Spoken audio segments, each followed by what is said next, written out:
Bonjour mes amis, vous êtes nombreux à m'avoir contacté au sujet de cette agression sordide dont a été victime un jeune Ukrainien de 14 ans, un enfant littéralement, qui a été, euh, qui a été massacré par une bande de jeunes à l'état féral euh, sous donc le regard d'une caméra de surveillance. Des images abominables, d'une violence inouïe.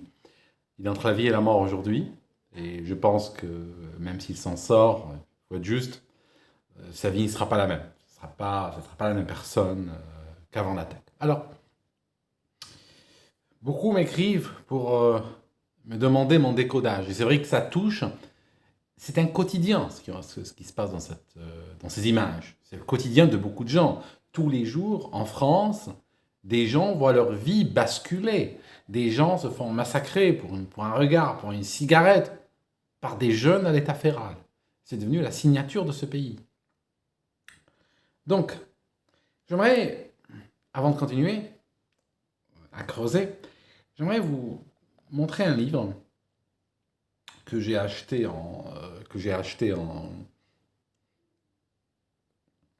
sur Kindle. Donc, Maurice Perger sur la violence gratuite en France. C'est un psy, d'accord, qui travaille avec des jeunes dans le cadre d'un accompagnement psychosocial et tout ça. euh, Milieu carcéral ou semi-fermé ou autre. Et voilà, là, il discute avec un jeune qui s'appelle Farouk, 17 ans, un air angélique. Et en fait, voilà ce que Farouk va lui décrire. Il va lui décrire la chose suivante. Comment il a ramolli un individu dans un bus. Et le mot ramolli est mis entre guillemets. C'est le mot ramolli qui nous intéresse. Donc le jeune a ramolli quelqu'un. Donc c'est un code chez ces jeunes. Alors, c'était au cours d'une altercation pour un motif mineur, donc il dit un regard qui n'avait pas convenu à l'adolescent. Voilà, donc c'est un regard, la personne l'a regardé. Or, beaucoup de ces jeunes exigent de voir autour d'eux que des regards baissés. Ils exigent que les gens passent devant eux dans une attitude de soumission, une attitude corporelle de soumission. Et les regarder, hein, rien que croiser leur regard, est suffisant pour le déclencher. Ils tuent pour ça, hein, littéralement. Donc, donc il a frappé l'homme jusqu'à lui faire perdre connaissance. C'est comme cela que j'ai appris ce que signifie ramollir. Il ne s'agit pas seulement d'avoir le dessus, ce qui est fait dès que la victime est au sol, mais de la frapper à la tête jusqu'à ce que son corps devienne mou sans tonus musculaire, c'est-à-dire jusqu'à la mettre, la victime, dans le coma. Voilà. Donc, ce qu'on a vu dans le langage de ces jeunes, c'est ils ont ramolli ce jeune. Donc ils l'ont frappé. Et tant qu'il sentait son corps, parce que même quelqu'un d'inconscient, quand il le frappe, il y a son corps de manière réflexe, de manière naturelle, de manière spinale, on va dire, qui présente un réflexe, hein, qu'ils sentent, ils vont continuer à frapper à la tête. Et là, on les voit s'acharner, on les voit tourner littéralement, chacun frapper, revenir frapper de plus en plus fort, jusqu'au moment où ils sentent que la personne est comme une poupée désarticulée, que la personne, taper dans cette personne devient équivalent à taper sur un sac de ciment. Ça signifie la personne ne réagit plus du tout. Et là, ils savent que soit elle est morte, soit sur le point de mourir, soit en tout cas dans le coma. Et ils savent qu'à ce stade, ils sentent que la victime va avoir des séquelles irréversibles. C'est ce qu'ils cherchent. Parce que si la victime meurt, bon, ils ne vont pas la pleurer non plus, mais ils savent qu'ils sont nombreux, hein, ils sont nombreux à frapper, donc il y a une dissolution des responsabilités. Si la victime ne meurt pas, mais bon, passe 6 mois au coma, puis après passe 5 ou 6 ans dans une chaise roulante et tout, puis qu'elle meurt dans 10 ans à la suite de toute cette vie de misère, ils savent que personne ne viendra les inquiéter. Donc ce sera du coup et blessure. Coup et blessure, ils sont 15. C'est pas comme s'ils allaient prendre chacun 15 ans de prison. D'accord.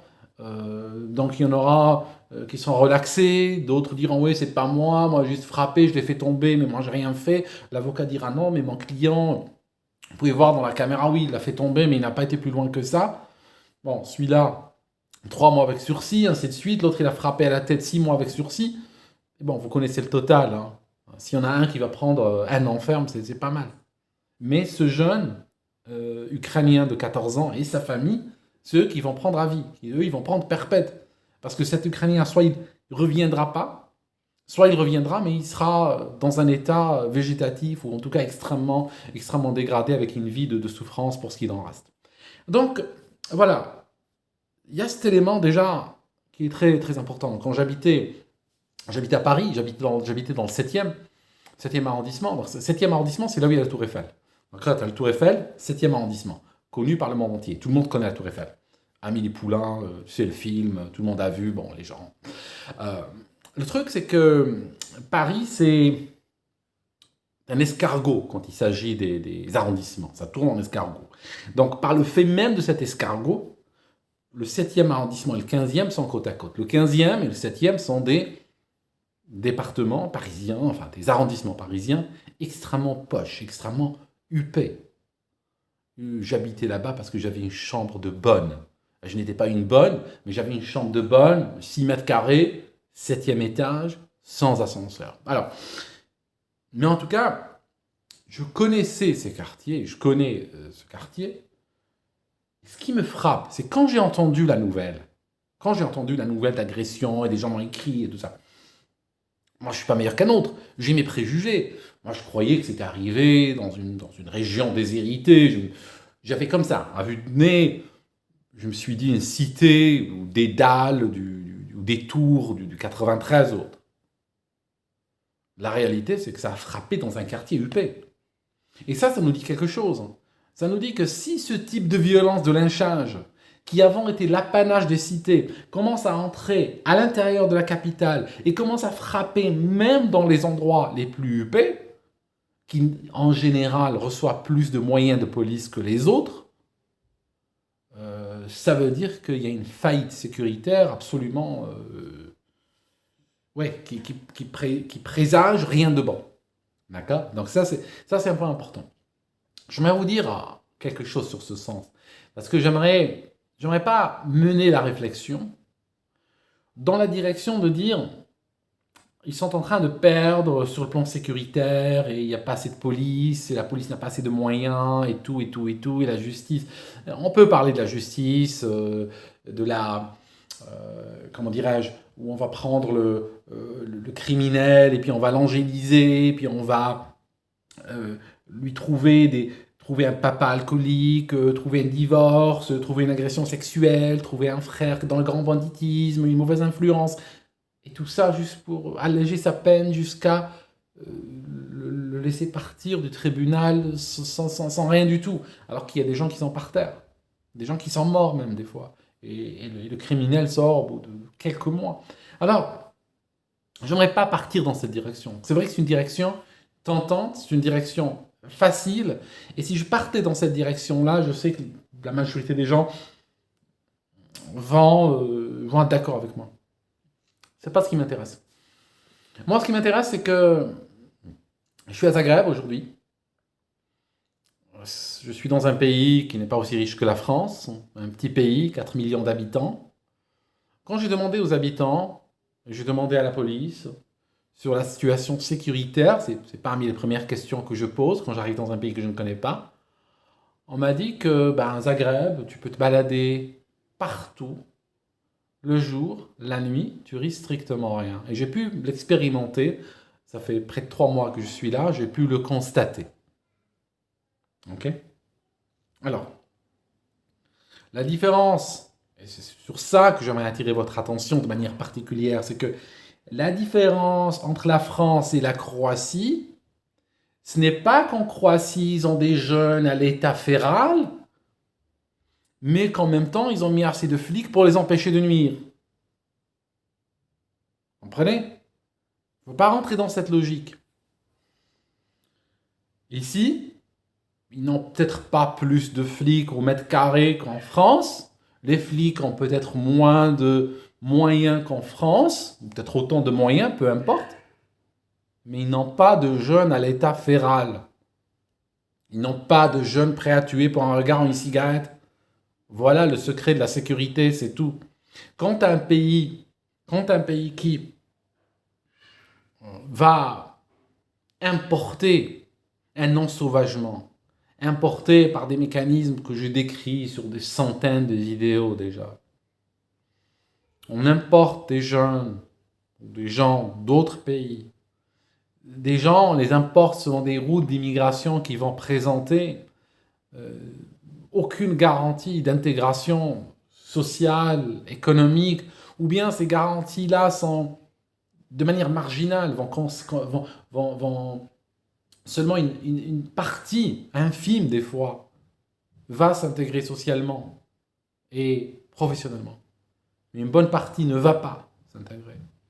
Et quand on les expose, donc on va les déraciner de leur pays, où il y avait souvent des codes sociaux, il y avait un État fort, hein, il y a un État fort, centralisé, police, justice, avec beaucoup de moyens, mais en même temps, il y avait une sorte de structure sociale qui savait répondre aux comportements déviants, donc il les garde sous contrôle, et on enlève donc ces gens de cet environnement-là et on le ramène dans un environnement dit dans une démocratie libérale, enfin ce qu'il en reste, et on les lâche là-dedans, dans un environnement où tout est permis, où on peut facilement déplacer 5 flics pour quelqu'un qui rentre dans un magasin sans masque, où on peut déplacer 20 flics pour un resto qui décide d'ouvrir malgré le confinement, mais où il n'y a personne quand on massacre un jeune comme ça,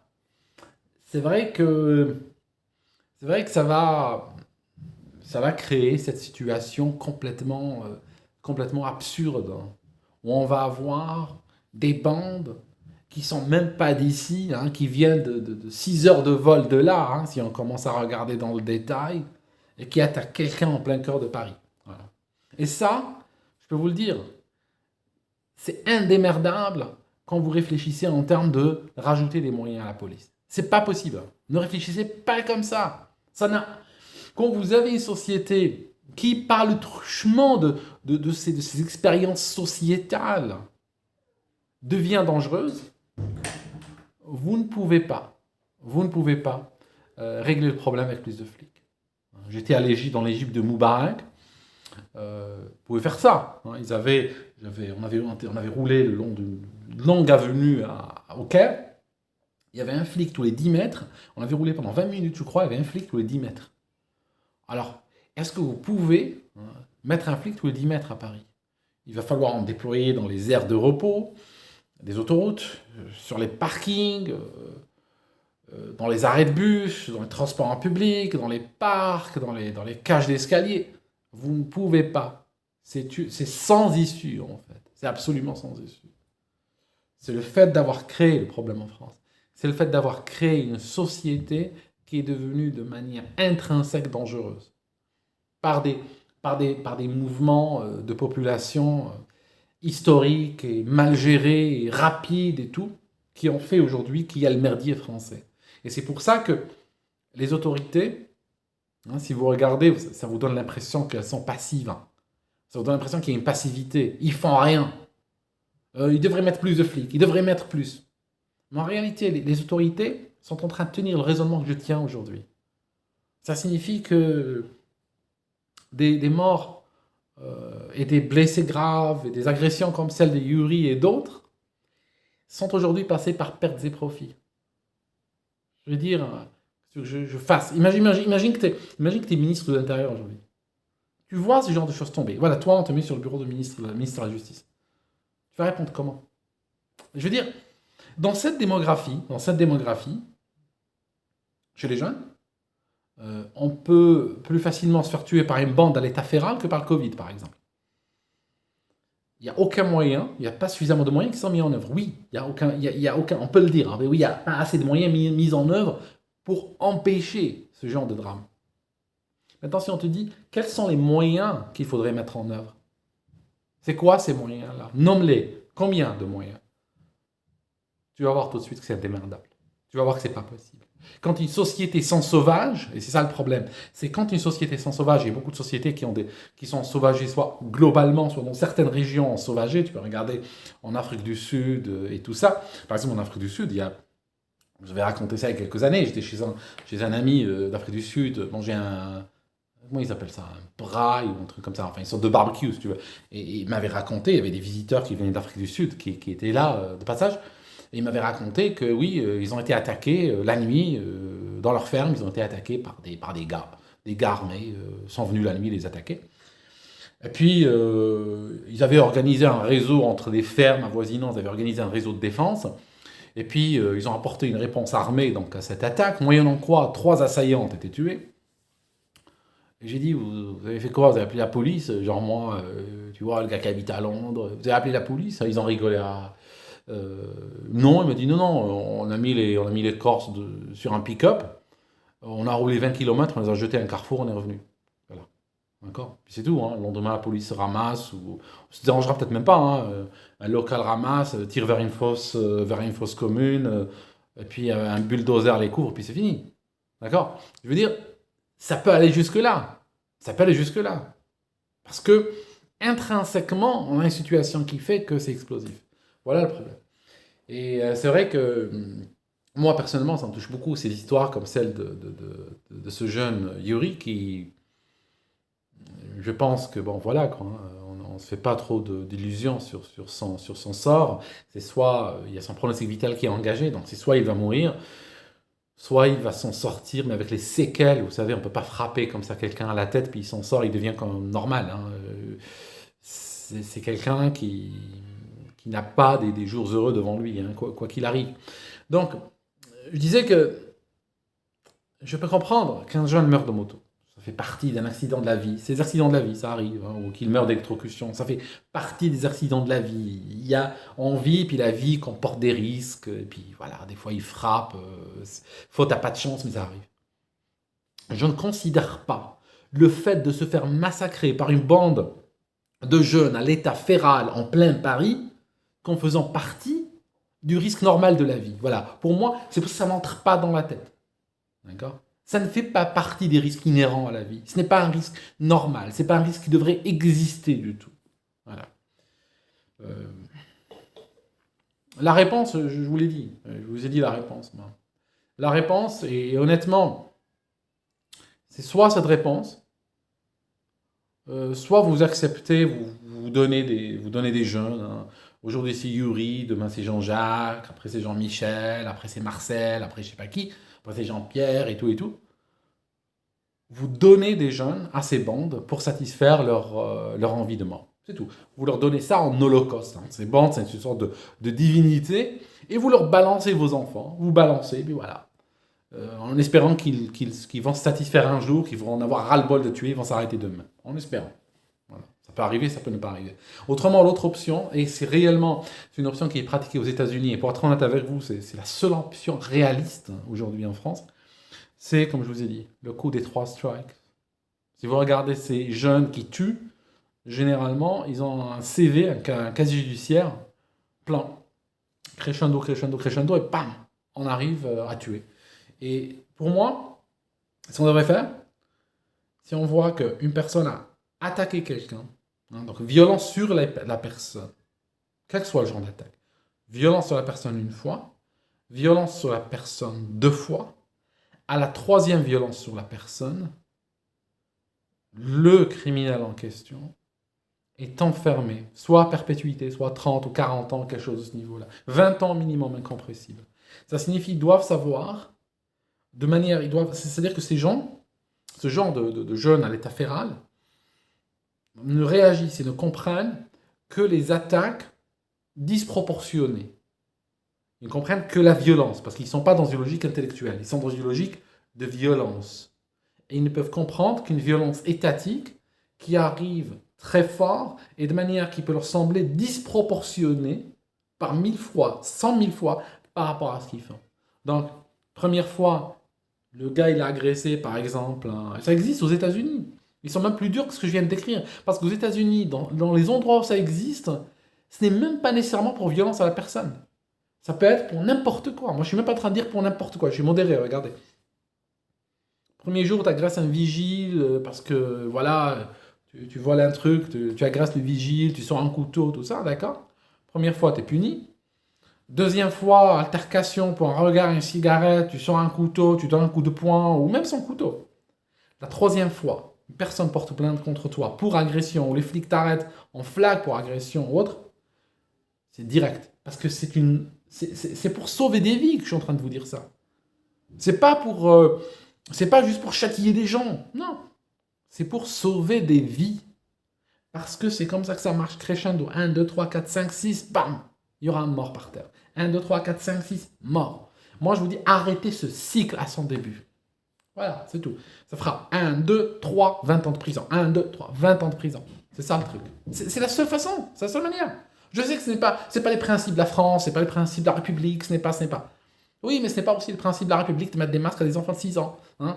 Zemmour, il disait, oui, nous sommes une nation. Hein. Il y a un an, il disait à la télévision, dans un débat, nous sommes une nation nous, qui avance à visage découvert. Nous vivons à visage découvert. Nous nous regardons les uns les autres, nous n'avons pas de visage. Nous avons un visage. C'est dans le cadre d'un truc sur le niqab.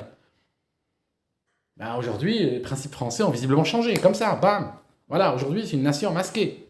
D'accord. Ah ben, de la même manière, vous êtes une nation de tolérance et d'ouverture et tout. Moi, je vous demande de changer au moins pour une fois dans votre sens pour sauver des vies. Hein. On est bien, comme on dit dans l'histoire du Covid, hein, il faut bien sauver des vies. Alors moi, je vous propose de sauver des vies de cette manière-là. C'est la seule façon. Réfléchissez, vous avez peut-être une autre, dites-moi. Réaliste, bien sûr. Je ne trouve pas d'autre, moi. Ok, à bientôt mes amis. Merci de m'avoir suivi jusque-là. Et puis, espérons que ce jeune s'en sortira. Voilà, à bientôt.